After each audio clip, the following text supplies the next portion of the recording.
Hey everyone, hope you're having a great day so far. When is it okay to change Scrum? Is it never? Sometimes? Always. How do you know it's okay to change? How do you know it's not okay to change? Today on Agile for Real People, we're going to talk about all of that, including the 3 places I've found where people break their Scrum implementation before they even get started. I realized something recently about the way that we teach Scrum and sometimes Agile as well. Scrum in particular has a lot of specific elements that we need to cover. We need to talk about the different roles, everything that they need to do, their relationship with one another. We cover the different ceremonies, how they all fit together, who needs to do what in them, and what the different roles in them, what they need to accomplish. And we also need to talk about all kinds of specifics on those Scrum best practices like user stories and story points and burn down charts, things like that. And we do all of this because we want you to learn how to do it, but let's be honest, also a little bit because you want to get that certification. And wanting to pass your exam and get your certification makes perfect sense to me. You want to have something that you can put on your resume, and it affirms that you actually spent the time and energy to learn enough about Scrum that you can pass the test. And therefore, you won't need to be brought up to speed or have a lot of hand-holding with that new Scrum team at work that's being spun up. This is all totally reasonable. So of course the thing that trainers don't want to have happen is that you spend your time and energy taking their class, but then you fail the exam because the training that they gave was unfocused, or maybe they didn't make sure that everyone in the room really understood the core testable material. They have a really strong incentive to build the training around everybody passing, even if it means that you don't have the time to go really in depth with some of the material. And that's the realization that I've had about Scrum and the way that we teach it. Because of all these incentives, we often end up teaching a much flatter version of Scrum. It's not just because we don't have the time to discuss it, but because if we start talking about, well, the rule says this, but in real life you might want to tweak it a little bit like this, then we run the risk of confusing some of the students about what the official Scrum answer is, and then they might fail their exam. And that's bad for everybody.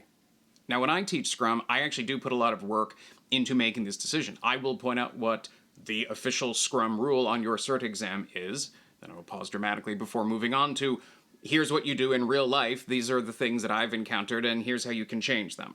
But a lot of people don't have an instructor who will do this. They might have just read something online, or looked up something on Wikipedia, or they watched some quick YouTube video that just gave them the basics. And this can present a problem because ultimately it can convey a very brittle version of Scrum, where every single rule is presented with equal weight. And when all of the rules of Scrum have to be followed, none of them have to be followed. And once you start veering too far off course, that's when you can really break things.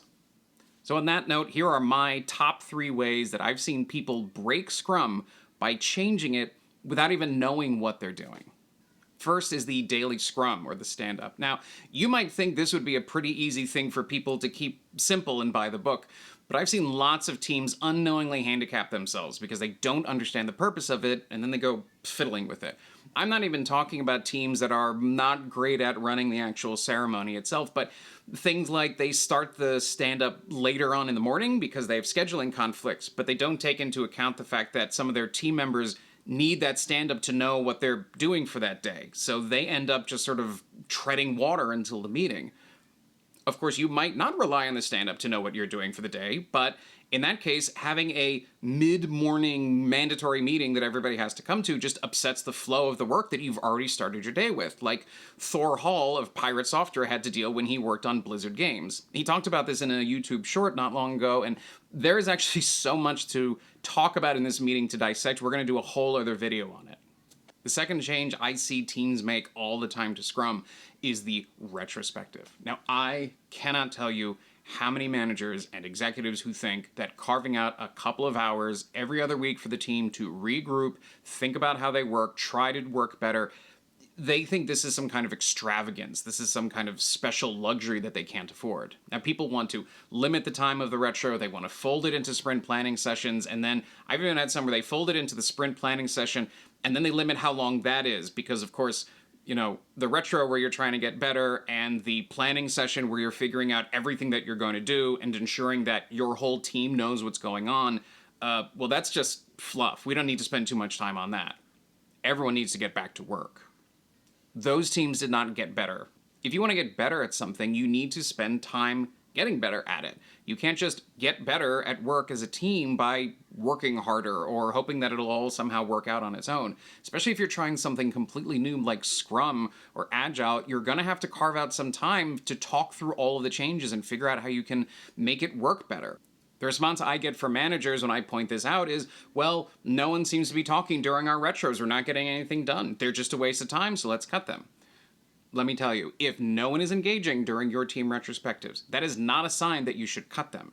It's a sign you need to figure out how to make those retrospectives work better. The third change that can accidentally wreck a Scrum implementation is having too big of a team. Look, small team size is incredibly important for Scrum to work. If you have too many people working together, the lines of communication break down between team members, and you're going to lose all of the advantages of a well-coordinated, tightly focused team.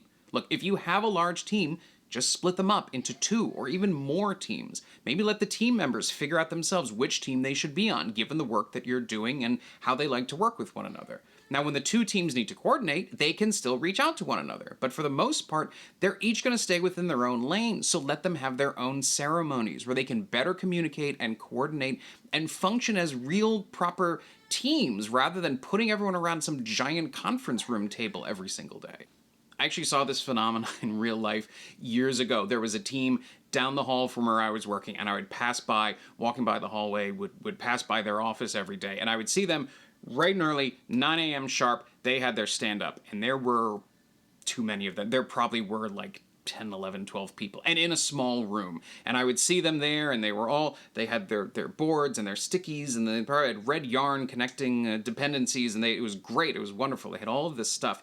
And I would walk by at, 9:05, and I would see them, and then I would go have a meeting, or I'd do my rounds and sort of talk to different people, and I would come back, and sometimes I'd come back, and I would see them at like 9:45, almost 10 o'clock in the morning, and I'd stick my head in, and I'd see, and they were all still there. They were still standing up. They were all just around the room, except now they weren't all, firmly standing up together. They were slumped against the walls. They were tired. You could see this was dragging because, of course, they had too many people. There were too many people on the team. The stand-up is supposed to be quick. It's supposed to be focused. And I guarantee you, no one in that room needed to hear updates from all of the other 11 people in the room, right? They only really need 1 or 2 other people to get their work done for the day. And if that team had stayed small, if they had stayed focused, it would have had a lot of these roll-on benefits that come after it.